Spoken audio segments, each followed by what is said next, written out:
सियासत में जब चुनाव की बात आती है तो वह हर एक दिन महत्वपूर्ण होता है जिस दिन मतदान नहीं हुआ होता है। मतदान होने के बाद लोगों की तकदीर मतपत्रों में भले पैक हो जाती है, आजकल ईवीएम में पैक हो जाती है, लेकिन उससे पहले हर एक दिन चुनाव बदलता है। जैसे हवाएं बदलती हैं, मौसम बदलता है, वैसे ही चुनाव बदलता है। अगर बलिया लोकसभा क्षेत्र की बात की जाए तो बलिया संसदीय क्षेत्र से धीरज शेखर को भारतीय जनता पार्टी ने प्रत्याशी बनाया है। वहीं समाजवादी पार्टी ने सनातन पांडे को प्रत्याशी बनाया है। और अगर बहुजन समाज पार्टी की बात की जाए तो बहुजन समाज पार्टी ने लल्लन सिंह यादव को प्रत्याशी बनाया है। अन्य भी क्षेत्रीय दल है जो अपने अपने प्रत्याशियों को उतार रहे हैं। छोटे दल जो गठबंधन में हैं, कुछ निर्दलीय भी चुनावी मैदान में आएंगे। लेकिन मुख्य मुकाबले की अगर बात की जाए तो मुख्य मुकाबले में यही तीनों दल नजर आते हैं। उत्तर प्रदेश की सियासत की भी बात की जाए तो इंडिया गठबंधन है, उस गठबंधन में कांग्रेस भी समाजवादी पार्टी के साथ है। अन्य भी दल है जो अन्य राज्यों में, अन्य प्रांतों में प्रभावशाली हैं। ऐसे में उत्तर प्रदेश की सियासत में जो मुख्य मुकाबला माना जा रहा है वह इंडिया गठबंधन वर्सेज एनडीए गठबंधन का माना जा रहा है। हालांकि कुछ सीटों पर बहुजन समाज पार्टी भी प्रभावी साबित हो रही है। बहुजन समाज पार्टी का अपना फिक्स वोट बैंक है, साथ में प्रत्याशी जो वोट बैंक लेकर आते हैं उससे यह चुनावी लड़ाई दिलचस्प हो जाती है। फिलहाल हम बलिया संसदीय क्षेत्र की बात करते हैं। समाजवादी पार्टी ने सनातन पांडे को प्रत्याशी बना दिया है। सनातन पांडे 2019 के लोकसभा चुनाव में सपा बसपा गठबंधन से बलिया संसदीय क्षेत्र से प्रत्याशी थे, लेकिन वह चुनाव हार गए और वीरेंद्र सिंह मस्त वह चुनाव जीत गए। हालांकि वीरेंद्र सिंह मस्त अब चुनावी रणभूमि में नहीं है, उनकी जगह नीरज शेखर को प्रत्याशी बनाया गया है।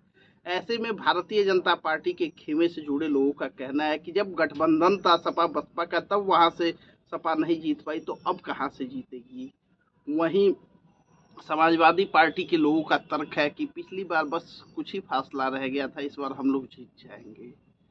अब बलिया लोकसभा क्षेत्र में इन लोगों के दावे जो कोई हो, लेकिन सनातन पांडे का एक फोटो बड़ा वायरल हो रहा है। वह फोटो है मुख्तार अंसारी के शव को कंधा देने का। उसके बाद गाजीपुर का जो क्षेत्र बलिया संसदीय क्षेत्र के अंतर्गत आता है, वहाँ के लोगों का कहना है कि भाई हम किसी को वोट दे देंगे, लेकिन सनातन पांडे मुख्तार अंसारी के जनाजे को कंधा देते नजर आए और मुख्तार अंसारी से हम लोगों का पारंपरिक विरोध है। ऐसे में हम उनको वोट कैसे दे सकते हैं।